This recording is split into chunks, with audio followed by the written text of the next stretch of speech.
for me, when I was told that Santa wasn't real by my parents, they sat me down, and when they told me there was no Santa, I can go back there and relive it right now. I said to them through tears and moaning, I was bawling, the next thing you're going to tell me is that Jesus isn't real.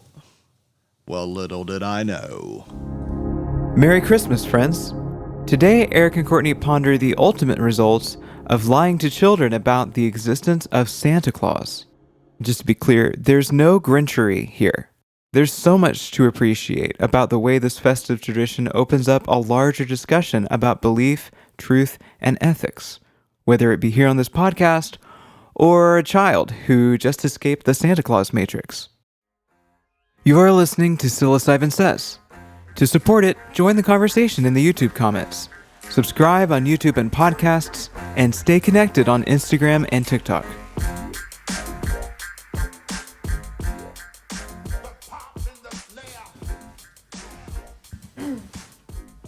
Oh, why are you making me wear this dumb hat? Because we gotta make sure the children believe. Christmas spirit. Where's your Christmas spirit, asshole? We must persist. Disclaimer, we're probably going to piss some people off in this episode. Yeah. What percentage of parents do you think perpetuate the Santa Claus story? Ooh. I wonder if there's a survey out there on this. If I had to guess, I'd say a solid, well, considering... Americans. So how many Jews don't believe in Santa, or they don't do that. That's a large percentage of the U.S. So I'd say probably like 50%. 50% of. That's an interesting thing. I haven't really thought about how, like, Jews, Muslims, Jehovah's, and all the people that don't do the Santa Claus thing, how do they think of the people that do the Santa Claus thing? Are they like... Very poorly. I wonder. I mean, I dated a few Jewish guys, and each one, their family heavily made fun of Santa Claus people, which I think, definitely impacted my perception now, and the emotion that I feel when I feel judged or condemned for not lying to my children. I really think that this is a much deeper thing than just the Santa Claus topic. I think it sets the stage for us to blindly follow in a lot of different ways. And first of all, want to say, like, whatever your practice or belief is here, we're not here to make fun of it. Sorry, there's a tape on my hat ball. We're not here to make fun of. I don't want to make fun of anybody.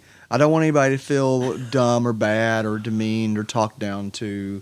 We're expressing our opinions that are based on our experience, and there's probably, at least we believe, that there's some valuable stuff to consider here, or else we wouldn't be having this conversation. Yes. So, thank you for saying that. We probably will make some jokes. That is likely. About believers, about true believers. Well, we shouldn't make jokes about true believers because those are just the innocent little kids. Make jokes about the perpetuators of lies. Yeah, if this is your first episode of Psilocybin Says, welcome. Welcome to the common theme of the show. Courtney let me know this morning that I could never be a politician. For the 100th time. For the 100th Just time. a reminder. Yeah, so, all right, what has really led to this conversation? Well, it is, the holiday season, right now. I'm with my ho ho ho. Are you? I definitely am with my primo ho ho ho.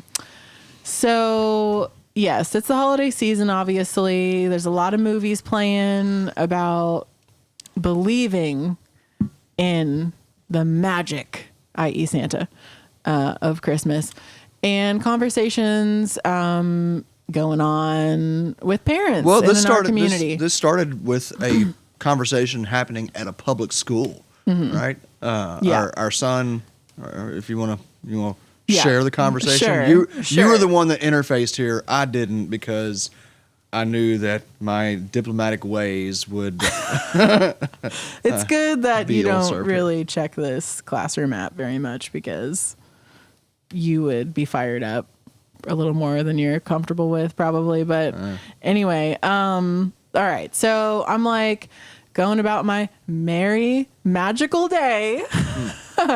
And I get this notification on my 6-year-old son's classroom app from his teacher. It's a message to all the parents in the classroom that says, with the holidays coming up, lots of conversations spark in the classroom about believing in the, quote, magic, end quote, of Christmas.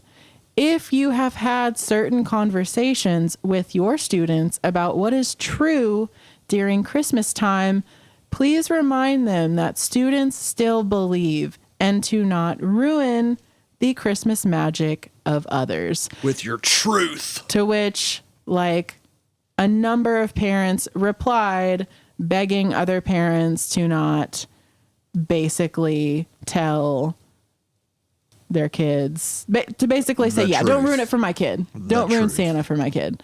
So when I first got this message, I felt really upset inside, and I almost immediately, when you go to respond and you feel emotion and you're like, I shouldn't say anything right now. I do not know that.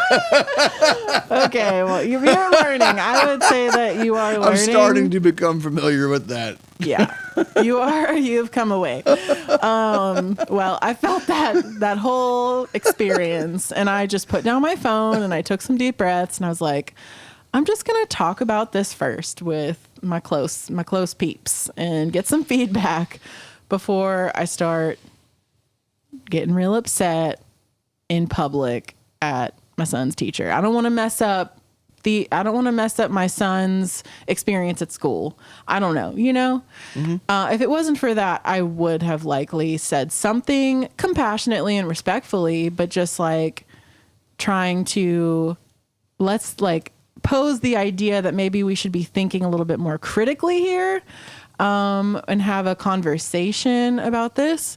But anyway, I sat with it for a couple of weeks, and it was a couple of weeks, and talked about it. I was talking about it with my close friends, and just kept talking about it and getting other people's feedback on it, and had some really good conversations because of this message. So thank you to my son's teacher for instigating really a series of very meaningful conversations with me and my friends. And I learned a lot, which is why we're having this conversation now. Because while I'm having these conversations with close ones about Santa Claus and how other parents talk to their kids about Christmas and what they believe around Christmas and what's important to them to convey to their kids and how they deal with this whole to tell or not to tell, or what to say to my friends that do believe, and how to navigate that whole conversation. In the midst of that, with Sanctuary, a new group recently formed with the help of a couple of members in our community, talking about previous religious experiences. And that's the intention of this virtual circle that's been meeting up, talking about past experiences and religion. And as trauma specifically. Experiences is a little broad. Okay. I thought that's how it was termed. But anyway, and I'm, hearing these conversations happen in this virtual circle, and I'm seeing some very common themes between religious trauma that has perpetuated, like continued on, that these specific people in this group are still experiencing today and working through in all kinds of ways in their day-to-day life, and how similar some of these things are to this story around this narrative around Santa Claus. Santa trauma is religious trauma. He's Saint Nick. He's a saint. Yeah. Right? That's a religious thing. This didn't start with Coca-Cola. This started with Christianity.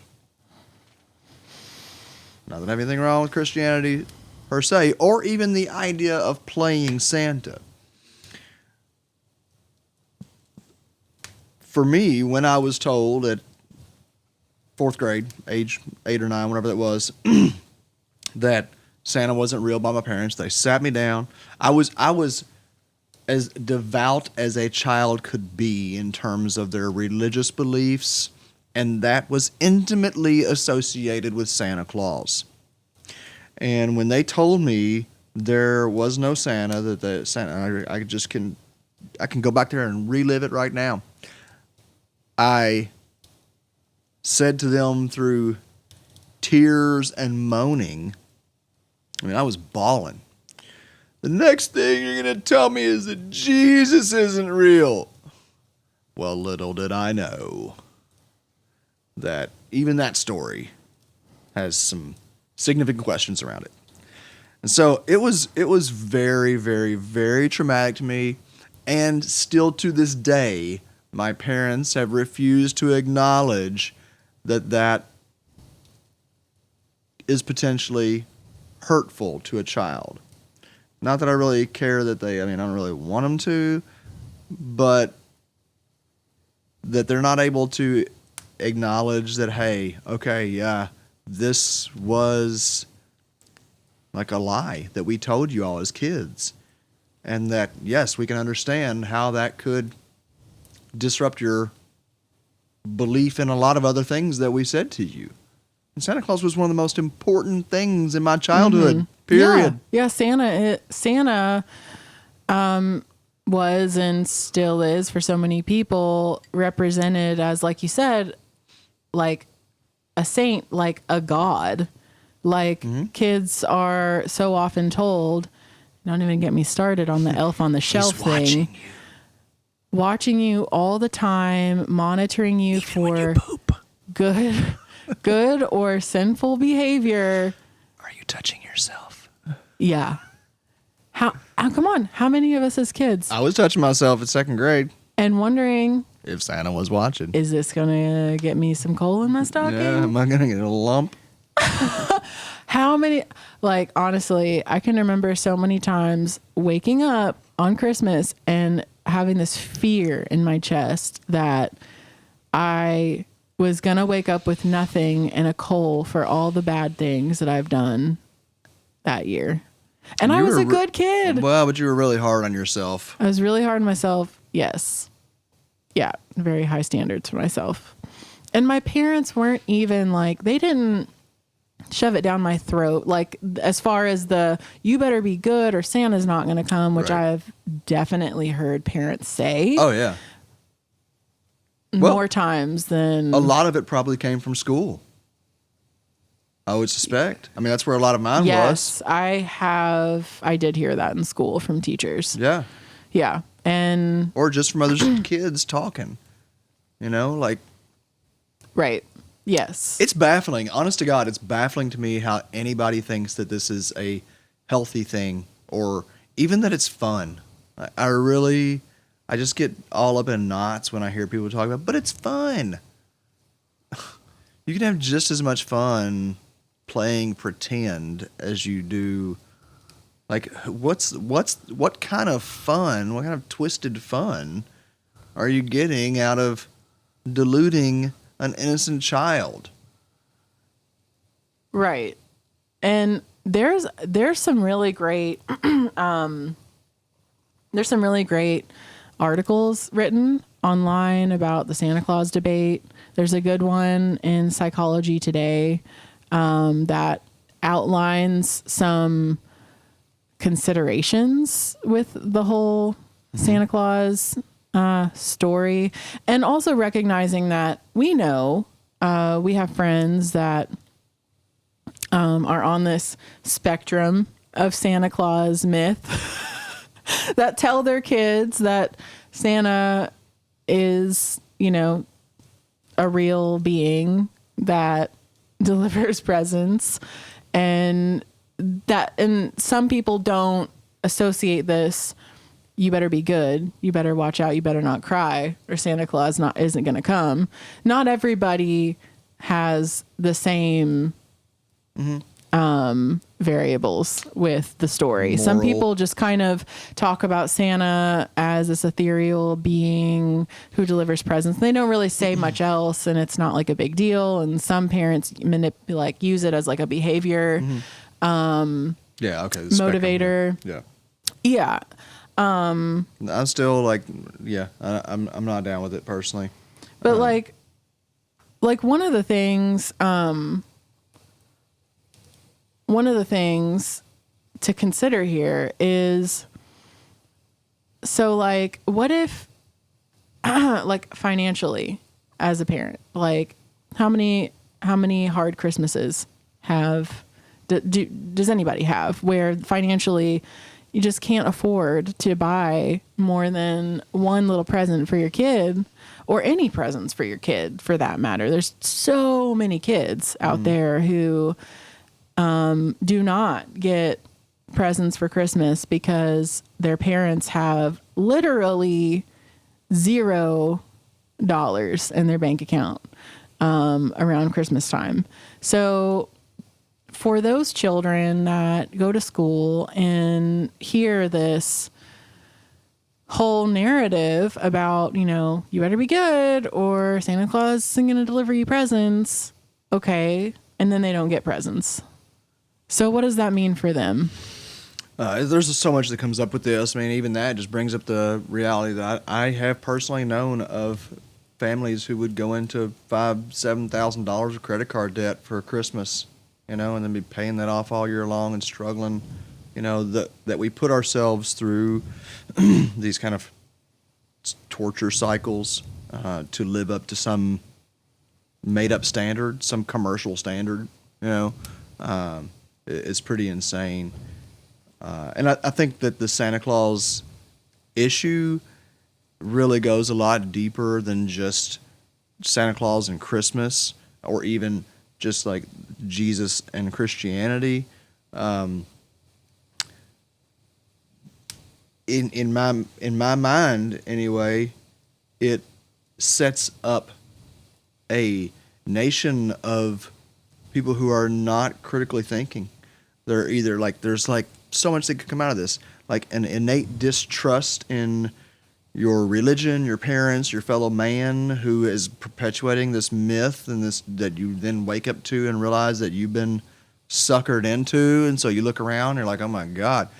And then if you look at our political world, if you look at our news, we're gaslit left and right.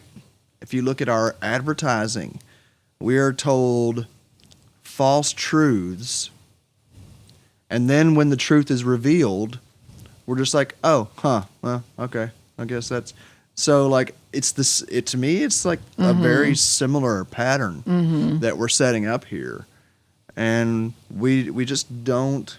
I think that we don't think enough about the implications of these kinds of cultural norms. Yes. The implications are far-reaching. We could bring UFOs into this conversation if we wanted to. We've been gaslit over that. We've been told for like, how long? It was just for your best, for your good, because we know better than you. Yeah, we want to keep you protected. Like, it's the same thing as keeping the Christmas spirit alive, or the magic of Christmas alive. Yeah. You know? And that's like, so I guess that's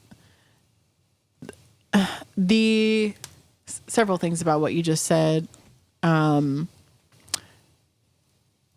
point to the emotions that came up for me. But like one, the monetary like pressure and to associate the magic of Christmas with getting gifts, getting material possessions, which I don't have. Like, I love material possessions. I'm so grateful for our home and like this fireplace and this cushy chair and these microphones. Like, I'm so grateful for those things. And also, I know they don't equate to my internal happiness. That comes from something so much that comes from within me. It comes from my relationships and my authentic connections with people in my family. So when I heard his teacher say, don't like ruin the magic of Christmas, make sure your kids don't ruin it for other kids. Like, how is that going to ruin the magic? That's not the magic. How about, I think we're confused. How about y'all ruin the magic of Christmas when you forgot about the solstice and the amazing journey that the sun goes on in its path of our salvation? How about the magic of Christmas starting with the psychedelic shaman that were eating Amanita muscaria mushrooms and flying on reindeer skin in their visionary quests? Mm-hmm. Right. How about the magic of Christmas of people just coming together and loving each other just to love each other and remind each other, even if it's just once a year, that we're all in this together, you know? Yep. Fucking Santa Claus. So, okay. I'm pretty sure Santa Claus was like a Coca-Cola thing. Like, I'm pretty sure that Santa really became popularized in the United States in its current manifestation in the 1920s with Coca-Cola ads. I need to look back into that. Yeah. But Santa wasn't always what it is for modern American culture. Yeah. The for story. Sure. So anyway, Right. I'm not really knowledgeable enough. Can we also talk about white Santa? Like, Oh my how God. many children of color are just seeing this white dude watching over them and monitoring their behavior to see if they get rewarded. Yep. Like, that is so there's so many things. I'm embarrassed to say that never really hit for me until we watched that movie the other night with the kids. What was that? Oh, Candy Cane Lane. Candy Cane Lane. Yeah. Great movie. If you're going to be segueing your like conversations about Santa with your kids, that movie is a great one to do it with. Black Candy Santa. Cane Lane. I was like, damn, I ain't never seen a Black Santa. Which they directly call out up. in the movie, which was so great. Yeah. Where the black kid was like, or was it the newscaster, the black newscaster guy that was like, I knew Santa was black. I'm like, thank you. I feel a little bit better about Santa Claus right now.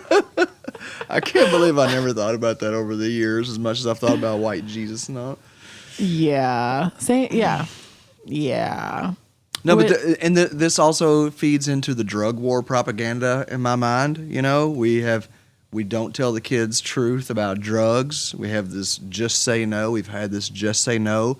This in how we relate to children around sex. We have all this. The stork. Remember, the stork brings the baby. Mm-hmm. Makes me want to throw stuff. It's just like.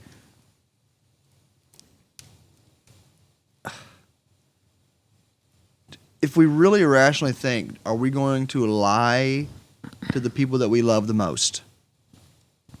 Particularly about something as trivial as presents under the tree. I'm not in favor of lying in any way. I think there's definitely time when certain information, is ready to be revealed, like sex, like drugs, that kind of stuff. But just because we kind of titrate information out doesn't mean that we have to completely and utterly fabricate a lie about it. Mm-hmm. Yeah, and the message. So I watched for the first time the movie Polar. Is it Polar Express? Is that what it's called? That popular holiday movie. Is it? Know what it's called? It just sounds like there's another word in there. Something. It's just Polar Express. Anyway, that's.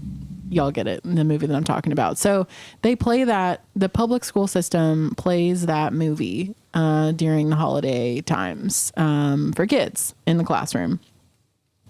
It was played last year in my son's kindergarten class. It was played this year in his first grade class.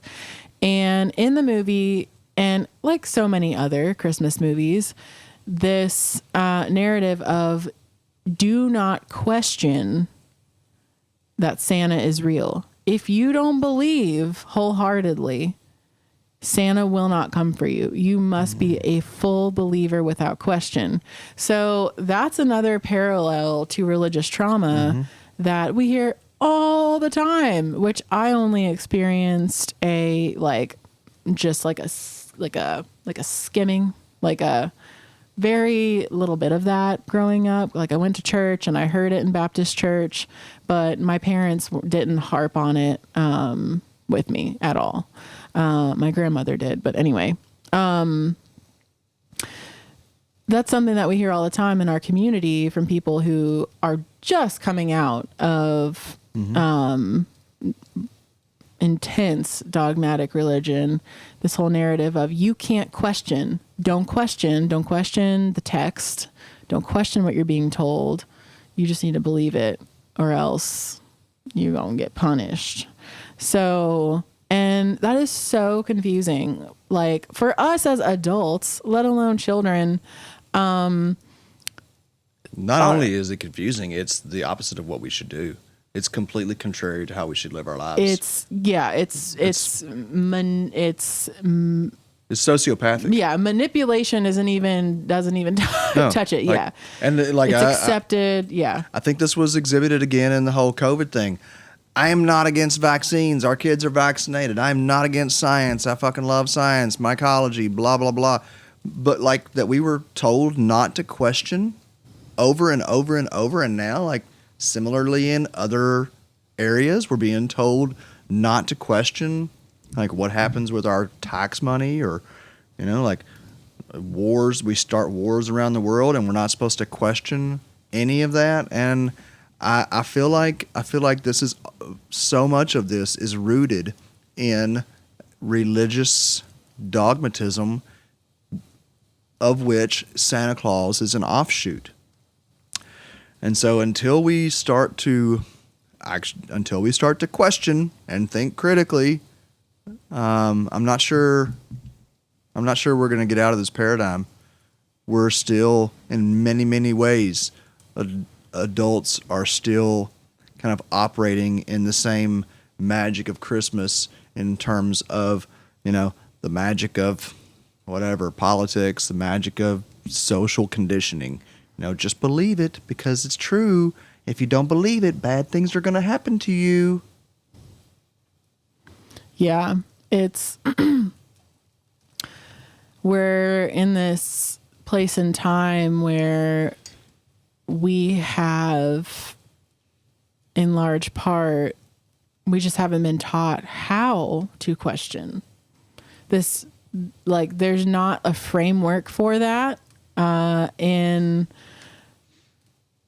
We've been taught in our culture, there's no longer this. I mean, for most people, we've been taught do not question the authority, which is the higher ups in the church, which is the Bible, your parents. I don't need to tell you why. Just do what I say. Type of narrative. Don't question Santa Claus and the magic of Christmas. You see that book over there behind you on the shelf, Acid Dreams? It was well documented in the 30s, 40s, and 50s how powerful psychedelics were for healing mental health, spiritual health, all kind. Autism. That book documents multiple cases of autistic children who were given 1,000 mics of LSD. Most of you probably know that's a hell of a lot of LSD. They were given 1,000, some of them up to 2,000 mics of LSD, and it completely alleviated symptoms of autism, self-mutilation, children who are nonverbal. We have known for a very long time that psychedelics were good for you, are good for you. And yet we bought a narrative of don't do these things, they're bad. If you do them, you go to jail. And we bought that shit hook, line, and sinker. It is amazing to me that cannabis, that we allowed a handful of people to make us shelter in fear over growing a weed, over growing an herb. Like I remember hiding, smoking weed, owning weed, buying weed. And I mean, I think that we should take responsibility as citizens. There's a point where we have to wake up and understand that we have allowed others to have dominion over our minds and our perspectives. This is one of the reasons why I have questioned how long the psychedelic movement will really be allowed to unfold, because after people get healed from their depression and anxiety and they see that psychedelics did it, well, it's going to be hard not to question many of the other things that we're told. And like you said, the UFO thing, like this is becoming very apparent and very real. So my hope is that we as citizens can really kind of extrapolate this out into other aspects of our lives and not just question, but I want to say demand truth, demand like whole conversations. I'm going to go on to just finish with my little rant here, just because this is another thing that I feel like is societally is a part of this, is that we are not having conversations about ideas. We get snippets, we get sound bites of a person, and that is then used to cast them in a certain light, and everybody jumps on board because of what's being, portrayed in this little sound bite.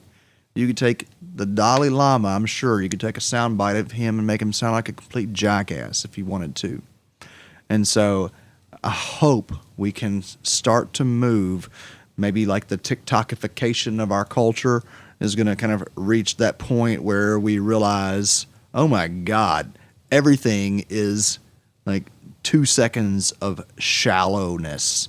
And that will perhaps kind of bring us back to a place of valuing in-depth conversations, long-form content that provides a more thorough perspective rather than, this is what they said and you better believe it or you're a bad person too. Yeah. I do have hope. It's hard to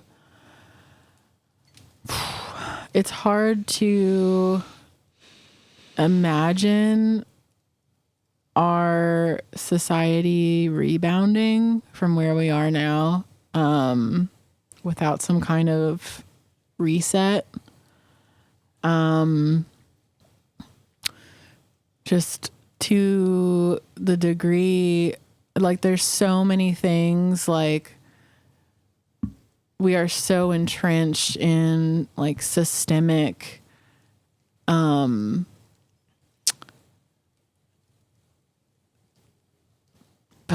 lies, yeah, falsehood, lies, and just, I mean, I guess control is kind of, I guess, closer to the term that I'm looking for. I'm thinking about like as a system, what we need to do every day to stay afloat in the system that we're in, to have health insurance, which is at minimum, like if you have a family, like at minimum, like $800 a month. You have health insurance? What? You have health insurance?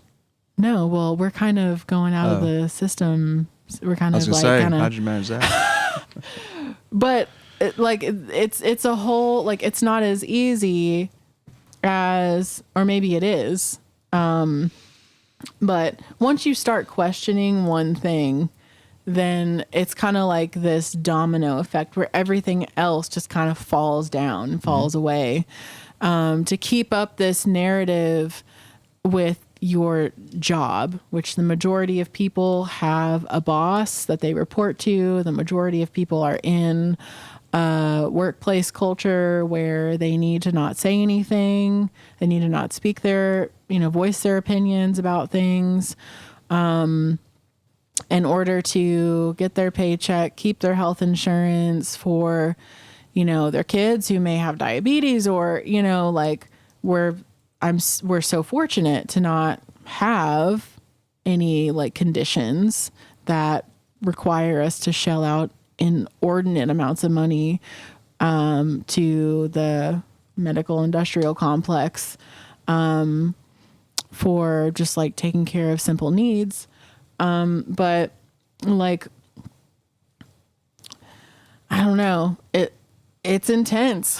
It's intense to start asking questions. 'Cause once I did, it's a pretty harsh wake up to how many people are not willing to have a conversation about basic things like Santa Claus, food system, Santa Claus. It goes on and on. So that's ultimately what brings me back to a compassionate perspective, is that it's been going on for a very long time, and we are deeply entrenched. And yes, to question your reality has a whole heap of implications. And I think that's why people, like particularly religion, I've talked to many friends. I'm 45 now. I've talked to many friends who in their 30s started to question their religion. And then you could almost see the point where they realized if they continued to question, then there was no turning back. And they stopped questioning. So how do we encourage people to keep moving through that terrifying space? Like with Santa Claus. Like I got 4 kids. The oldest one's 20. From go, I was like, I ain't lying to my kid about Santa, and I never did. And that was really hard because I was pressured from friends, from family, from school, from all kinds of, I'm, 20 years down the road now. So with that, I don't really give a shit. But I remember it being it was like a thing. Like, am I really going to do this? Am I really going to tell my kid the truth and then have to stand up to all the pressure? So, yeah, as such a good question. And so, like, inherent in our son's teacher's message is this idea that you either tell your kid to shut up and don't say anything. And if you don't, then you're ruining things for others. Yeah. So instead of that, which is what so many of us operate under, and this is coming from a public school teacher who pretty much, for the most part, in order to keep her job, has to do just that. Instead, we teach our kids to have curious conversations. Our son would not. I would be shocked. I would be so incredibly shocked if our son told another kid, like, your parents lied to you. You need to, like, not believe in Santa. Like, because he doesn't talk like that. He's like, to engage like that is engaging in a conversation where, as his teacher is suggesting that we do, is teach our kids to just basically, like, not have a conversation. One person is right, kind of thing. Instead of, like, maybe nobody's right. Maybe we don't really know what's going on about things. Like, how about we have curious conversations? What do you believe about the holidays? Even though I don't understand, like for children, like, our son, this is a point where he is confused. He is honestly confused with us telling him, like, you know, Santa Claus is a story. It's a really, like, it's a magical story and it's a fun story to tell. But there's not a literal human that's coming into our house on Christmas and giving you presents and eating cookies. Like, so there's a line where, like, yes, we can have fun with the story. Like, we're wearing Santa hats. Like, we're having fun with the story. That doesn't mean we, go as far to, like, state something as fact when we know it's not. And then he's hearing something completely different from his teacher and kids at school. So, who like, he trusts, his teacher that he trusts. Who he trusts, which we encourage him to, like, listen to your teacher. Mm-hmm. So he's understandably confused. So, like, what I would like to encourage him to do is, like, get curious about other people beyond the fact that there's kids in your class that believe in Santa and kids that don't. There's kids that have really beautiful holiday traditions that are very meaningful to their families. Mm-hmm. Talk about those. Ask other kids in your class, like, what do you do, like, around in winter time? Like, there's Jewish kids in his class, there's African kids in his class, there's kids in his class that don't speak English, that are, like, pretty new to America from Mexico. Like, there's so many rich traditions in his class. Like, let's just get curious about each other. Because if his teacher would have said, let's all encourage curious conversations during this time of year. We all have different traditions. We all celebrate different things. Mm-hmm. Like, oh my gosh, how liberating would that be for kids? Instead of, do I lie? Do I tell the truth? Wild. Like, yeah, it's wild. And for us too, and that's kind of why ultimately, beyond the fact I didn't want to piss his teacher off by standing up for my beliefs. Can we post a link to this podcast in the chat? I will. Not a bad idea. I will. After the school year's over, I'll just wait until last day of school. Until it's over, and I'll just, like, post it. It's kind of sad to me, but at the same time, it is what it is, and I just have a hard time separating it out from other aspects of our lives, and I think about, like you said, the people that come into Sanctuary who are coming out of religion. There's a 50-something-year-old man that recently joined, and he has expressed that, this is, like, the first time he's felt like he can even ask some of the questions, and he's terrified still that he's asking questions because for 50-something years, he's been subconsciously believing that if he's not a good boy, he's getting a lump of coal, or eternity in hellfire, damnation, same thing, So Yeah, I just really want to encourage us all to live truthfully. It doesn't make it any less magical. The truth is that it's way more magical than the idea of some fat dude coming down my chimney and eating my cookies while I'm in bed. Oh my God. It's so much more magical than that. Like the whole true story of the Siberian shaman and the history of Amanita muscaria mushroom and the relationship with the pine and spruce trees and how all of that, is actually the origin and how it's embodied in, the Santa mythology. That is a wonderful, magical story that I would way rather, we do tell our kids about that rather than, this other Santa Claus story.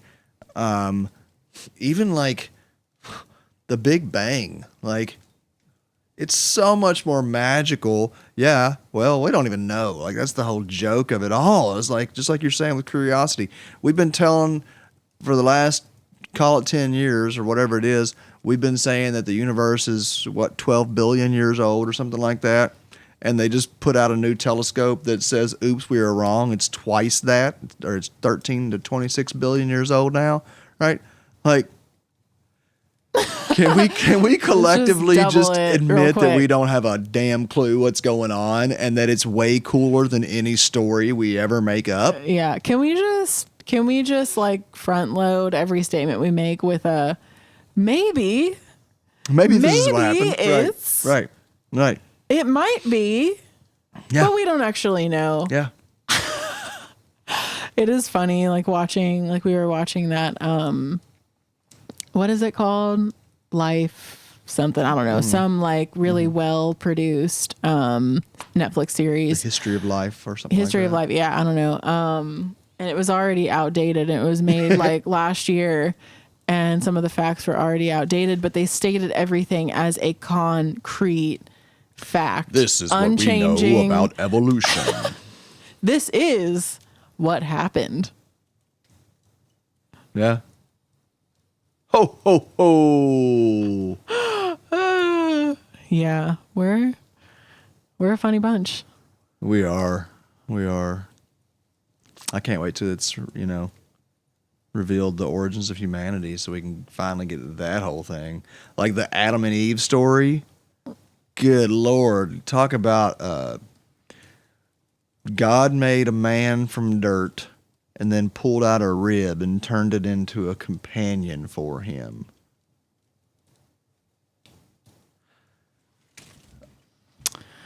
Yeah, sounds like a pretty, pretty factually based, very likely scenario. I'm okay with it being a myth story, right? I'm not okay with it being told that this is how it happened. And the joke for me, as a lover of science and religion, I love spirituality and I love science. And neither of them know, but both pretend they do. It's so funny. And then they point fingers at each other. Yeah. Bring it together. Psychedelics bring the science and the spirituality together and help us all understand that we really don't know, but that there's so much interesting and cool, fun stuff to explore and make up stories with, and then change those stories and create a new story. Mm-hmm. There's so many different kinds of people in this world and places to explore. There's so many perspectives. There's so many different beliefs.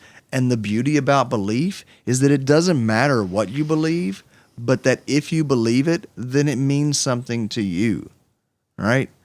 So, I don't have a problem with people believing in this whole, Santa thing, as a way of kind of mythologizing our behavior.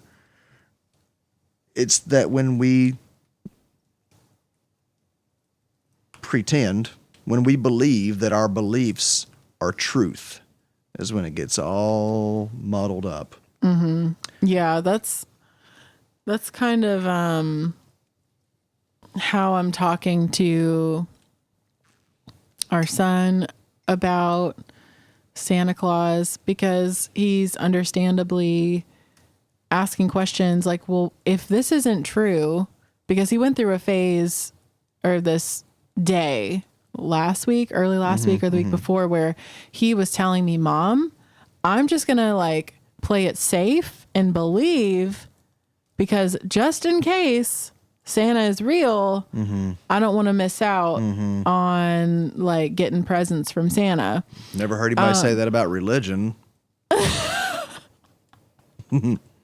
Right. I'm like, all right, babe, I want you to do what you feel like in your heart, like, is the thing that you want to do based on all the information you have. And at the same time, I want to continue giving you the information that I have, so that you can always know that I gave you all the information I had, like at the time when you were asking for it, instead of directly deceive you. Yep. You can always know this. When you get older, you'll remember. You asked me and I told you the truth. Yep. So that's what's really important to me. And he's like, well, then why are so many people telling me Santa Claus is real? Like, that doesn't make sense. I'm like, you're right. That's very confusing. It's kind of like a metaphor. Like, the way I see it, it's kind of like a metaphor. If you really believe in something that's really important to you, then the fruits of that thing, like, they're not going to come about if you just like toss aside your beliefs for the sake of like just making life easier. Like, if you really believe like something's really important to you, then like pursue that belief. Like, stand up for what you believe in is right. And like, Yeah, but even this, it's like we don't know what we're talking about, you and I. Because like there are certain things, like we believe that the sun comes up. Well, we know that the sun doesn't actually come up. The earth goes round, and like, yeah, you can put aside your belief, but it's still going to happen. Certain things are still going to happen. Right. So I don't know. It's undoubtedly tricky. It is. It's so tricky. I mean, I'm trying to, make, magic out of sense out of nonsense. Yeah. But to like relating to our values, like, if you really value something and you like really wholeheartedly have that value, like if you really feel like value, like what we're doing, like the psilocybin mushrooms, I wholeheartely believe that they should not be illegal, that no one should go to jail for having free access. Like, we should be able to pick mushrooms from the ground and keep them in our home, and we should not go to jail for that. I wholeheartedly believe that.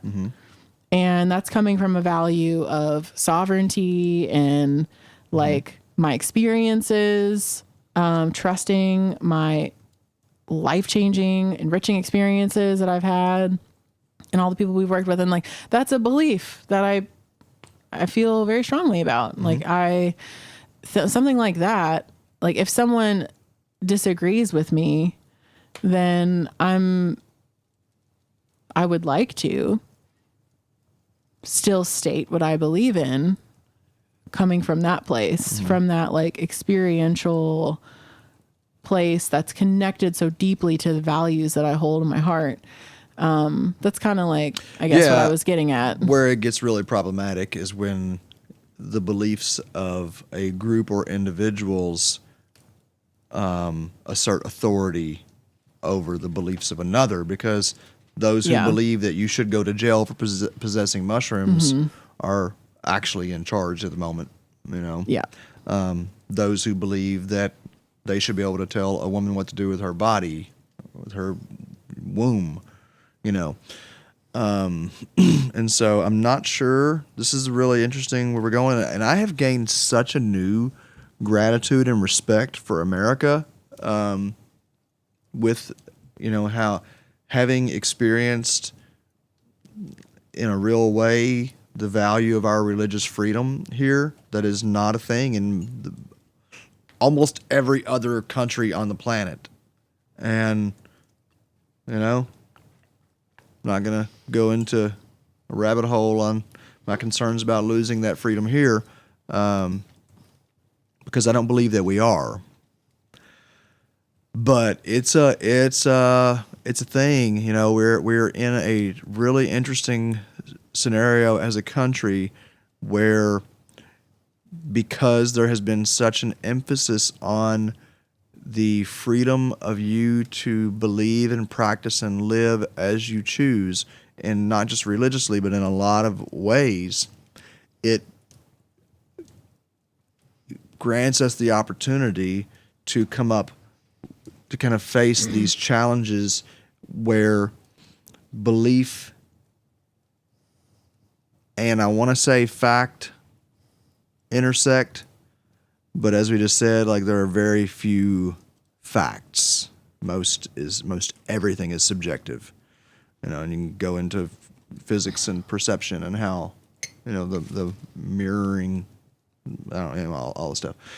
So anyway, it's who knows where the hell it's going? I don't know. And maybe we're really wrong. Maybe the healthiest thing is to deceive our children about Santa Claus and Jesus and drugs and sex and all the stuff.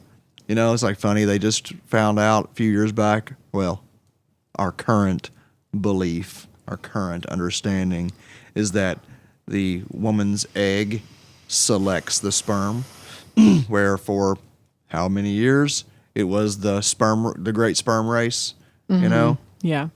Conception of life, one of the most fundamental aspects of scientific understanding of humanity, and we are only just now shifting our perspective around that. Did you know that it was a branch of theology that it probably still exists, where it is debated? There is actually time spent debating whether or not Jesus pooped.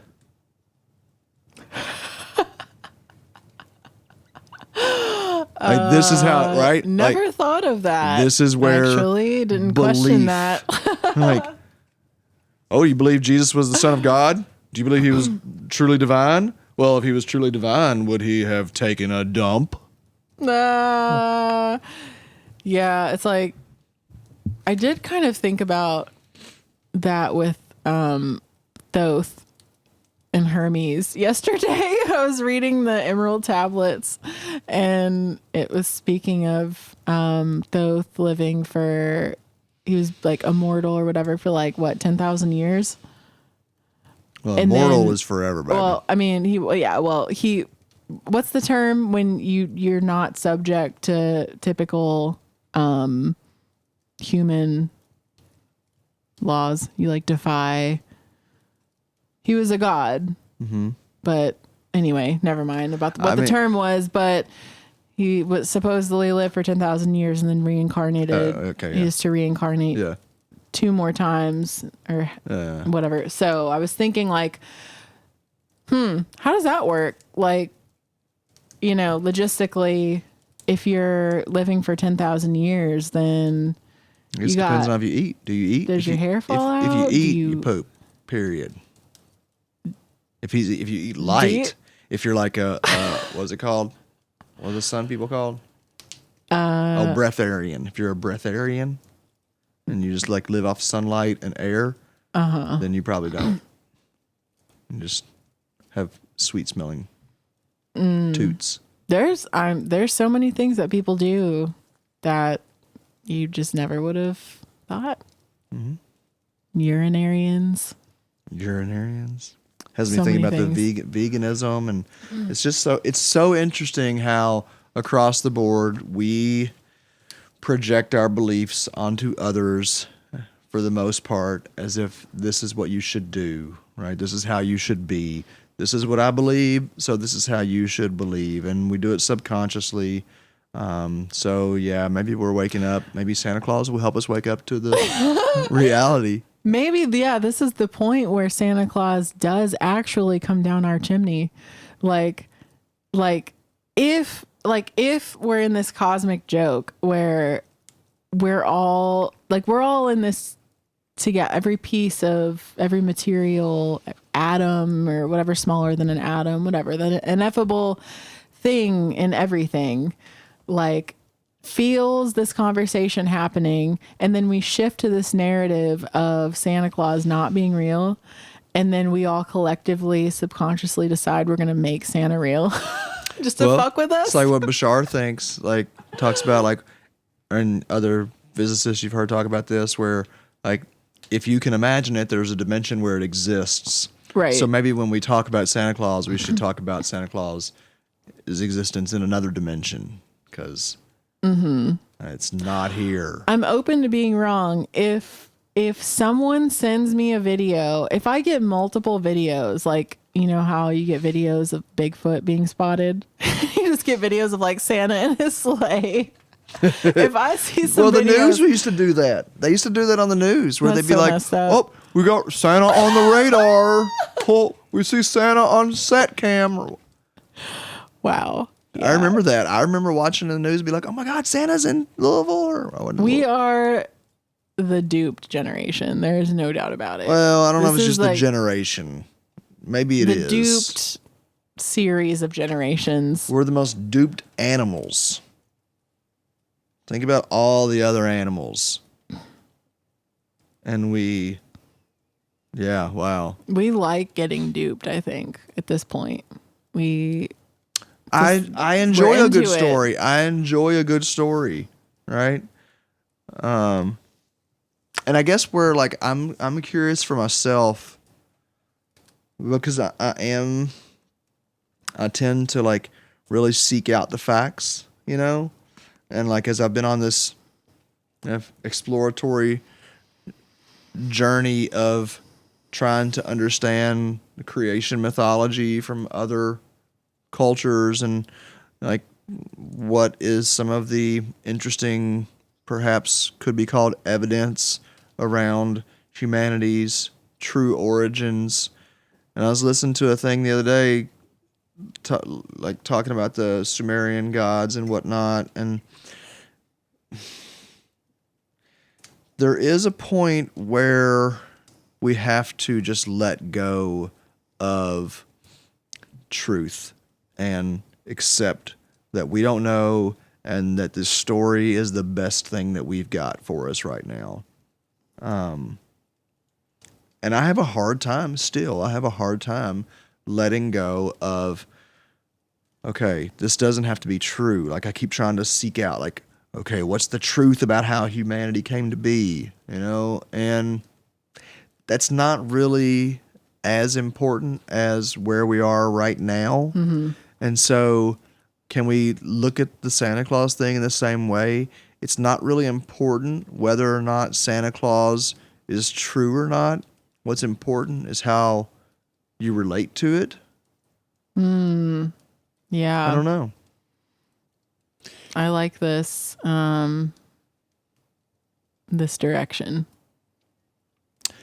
It makes it easier for me to enjoy the Santa Claus if I can relate to it. And I wonder if this is kind of one of the, perhaps the origin of my reluctance to celebrate birthdays and to do the gift giving thing, right? Is because from the start, my relationship with it, or not from the start, from very early on, my relationship with this whole thing became very soured, you know? And there's a part of me that when I think about like birthday gifts, and I've pushed back against people giving me birthday gifts, it's because, man, I'm feeling this. It's because there is a part of me that thinks you don't really want to do this. You're just doing this because you believe you're supposed to. Mm-hmm. Yeah. I'm getting some real healing here, you all. I'm gonna be Santa Claus next year. You're I'm gonna be dress up like Santa Claus. Watch me. Go to the mall and I've said volunteer that for that position. volunteer. No. I have said that 2024 is going to be my year of giving, though, and while I do feel like I have given, to my human family in the work that I've done, I feel like I could be more giving on a personal level, and so really understanding, unpacking here my resistance to gift giving and how that is probably founded in this kind of betrayal trauma around Santa Claus and how I related to that whole thing and how that related into other holidays and celebrations. Mm-hmm. And maybe I can move through that. It feels like it. That's a good. If nothing else, y'all, if everybody's gotten off this episode like, fuck this conversation, I just got a lot out of this. So thank you very much, Courtney Rose. That could impact a lot of people in itself. If you've gotten some healing.